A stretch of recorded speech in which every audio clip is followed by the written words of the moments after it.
आइए देखते हैं, कभी कभी रोमन अंक की जरूरत पड़ती है, ठीक ना।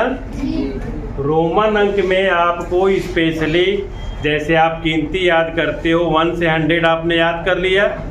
अब कितना हो बड़ी गिनती हो, कितना हो बड़ी संख्या हो, आप बोल लेते हैं, कह लेते हैं, ठीक है ना।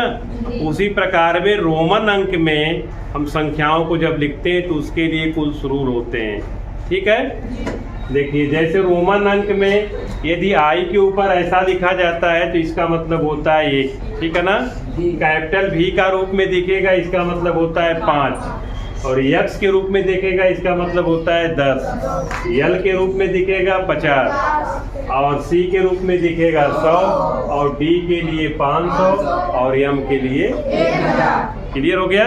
ये याद करना पड़ेगा, ठीक है ना, कि किस अंक के लिए रोमन का कौन सा हम संख्यांक लिखते हैं। संख्या के लिए लिखा जाने वाला अंक, किसी भी संख्या के लिए लिखा जाने वाला अंक क्या कहलाता है? संख्यांक कहलाता है। समझ में आ गया। माने कोई भी जो नंबर हम पढ़ते हैं, जो अरबिक है जिसको न्यूमेरिक अंक बोलते हैं, उसको लिए बदले जो हम संकेत लिखते हैं रोमन का, उसको बोलते हैं संख्यांक। समझ में आ गया।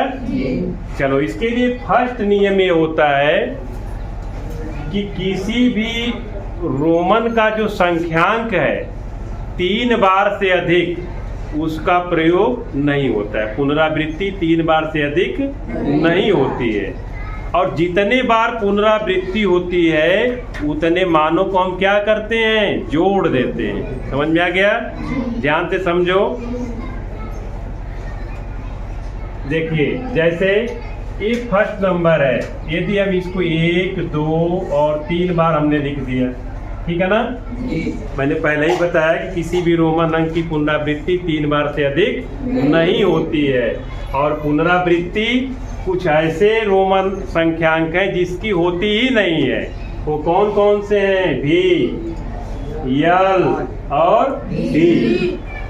माने ऐसे संख्या जिसका मान में 5 लिखा हो, जैसे डी में 5 है, 50 में भी 5 है, और यहाँ पर डी में भी 5 है ना। मान के चलिए कि जिस रोमन संख्यांक का मान में 5 हो, 50 हो, 500 हो, उसकी पुनरावृत्ति नहीं होती है ना। पुनरावृत्ति जो शेष बच गए, इसका आई का और यक्स और सी और इसके बाद यम, इन्हीं की पुनरावृत्ति होती है। ये सब मात्र एक बार केवल लिखे जाते हैं। क्लियर हो गया है। ये पहला नियम है कि किसी भी संख्यांक की पुनरावृत्ति 3 बार से अधिक नहीं होती है, और इसके बाद भी, यल और डी जो रोमन के संख्यांक है, इसकी पुनरावृत्ति कभी होती ही नहीं है। ये नियम समझ में आ गया ना, फर्स्ट नियम। अब करेंगे क्या हम? अब देखो, इसका मान क्या होता है? 1, इसका मान क्या होता है? 1, इसका मान होता है 1। क्या किया हमने? जोड़ दिया। क्या हो गया? 3। ठीक है ना। किसी भी चीज का अब देखो, जैसे पुनरावृत्ति इसकी होती है, यदि हम x लिख दें तो क्या होगा? 10 धन 10 धन 10 बराबर 30। अब ये नहीं कि 40 लिखना है 50 तो 5 बार x लिख दो। मैंने बताया किसी भी रोमन अंक का 3 बार से अधिक पुनरावृत्ति नहीं होती। ठीक है। फर्स्ट नियम समझ में आ गया।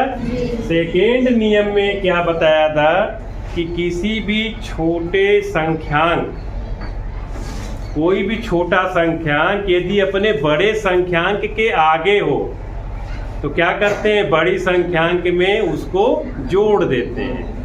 नियम बताया गया था ना। जैसे देखो यहाँ पर सी की पुनरावृत्ति 2 बार हुई है। सी का मान 100 होता है तो 100 धन 100 बराबर क्या हो जाएगा? 2 बार सी लिखा है, इसका मान 200 हो जाएगा। यम की पुनरावृत्ति है, यम का वैल्यू कितना होता है? 1000 धन 1000 3 बार लिख देंगे तो इसका वैल्यू कितना हो जाएगा? 3000। क्लियर हो गया। दूसरा नियम हमने बताया था कि कोई भी छोटा संख्यांक अपने बड़े संख्यांक के आगे हो तो क्या करते हैं? बड़े संख्यांक में छोटे संख्यांक को जोड़ देते हैं। क्लियर। अब देखो, जैसे दूसरा भी है, इससे बड़ा है भी बड़ा है, इसके आगे 2 लिखा गया है। यदि एक बार लिखा होता है तो 1 होता, 2 बार लिखा गया है तो 2 बार हो जाएगा। इसको कैसे करेंगे? बड़ा है इससे, भी से, भी का मतलब क्या होता है? 5, इसका मतलब 1 और उसका मतलब भी 1, क्या हो जाएगा? 7। समझ में आ रहा है नियम दूसरा? कोई भी छोटा संख्यांक यदि अपने बड़े संख्यांक के आगे है तो बड़े संख्यांक में छोटे संख्यांक को जोड़ देते हैं। दूसरा नियम क्लियर हो गया? तीसरा नियम देखें। तीसरा नियम बताया गया था कि कोई भी छोटा संख्यांक यदि अपने बड़े संख्यांक के बाईं ओर हो, है ना, तो हम क्या करते हैं? उसको बड़ी संख्या में से छोटी संख्या को घटा देते हैं। ये बताया गया था ना। अब देखें इस क्वेश्चन को देखें। ये बड़ा संख्यांक है रोमन का 5 और ये क्या है? 1 छोटा है और बड़े संख्या के क्या है? लेफ्ट साइड में है ना। तो हम बड़े संख्यांक में से छोटे संख्यांक को घटा देंगे। इसका वैल्यू 5 होता है और इसका वैल्यू 1 होता है, तो क्या माना जाएगा? क्लियर? उसी प्रकार से एक्सएल है। यल से एक्स क्या है? छोटा है ना। एक्स का मान 10 होता है और एल का मान 50 होता है। ठीक, तो हम क्या करेंगे? 50 में से 10 को क्या हो जाएगा? समझ में आ रहा है? तीसरा वैल्यू बताया गया था कि जब कोई भी छोटा संख्यांक 2 बड़े संख्यांकों के बीच में हो तो उसके तुरंत बाद जो बड़ा संख्यांक होता है उसमें से उसको घटा देते हैं। यही नियम था ना। जैसे एग्जाम्पल देखें, यहाँ पे C, X, I और B। अब छोटा, सबसे छोटा संख्यांक इसमें क्या? यही है ना। और बीच में इसके पीछे भी बड़ी संख्यांक है और आगे भी। तो हम करते क्या? C का वैल्यू क्या होता है? 100। X का वैल्यू क्या होता है? 10। ठीक, अब देखो, अब ये छोटा वाला है, इसके आगे बड़ा संख्यांक क्या है? B। इसका वैल्यू क्या होता है? 5। 5 में से जस्ट आगे वाले में से इसके वैल्यू को हम क्या करते हैं? ठीक, तो 100 धन 10 110 और 4 114। समझ में आ रहा है ना। नेक्स्ट देखें, इसी प्रकार से ये भी संख्या है। 2 बार C लिखा है, I लिखा है और एक सबसे छोटा संख्यांक क्या है? रोमन का I है। इसके आगे बड़ा संख्यांक है, पीछे भी बड़ी संख्यांक है ना। तो C और C का वैल्यू क्या होता है? 100 होता है। 2 बार C लिखा है तो 100 धन 100 धन बड़ा संख्यांक क्या है? X। इसका वैल्यू क्या होता है? 10। इसके पहले क्या है? घटा देते हैं तो 209। समझ में आ गया? नेक्स्ट, 5वां पॉइंट होता है, इसका रूल्स होता है कि किसी भी संख्यांक के ऊपर यदि रेखा खींचा हो तो हम क्या कहते हैं? जो संख्यांक होता है, जो उसका जितना वैल्यू होता है उसमें हम 1000 की गुणा करते हैं। क्लियर?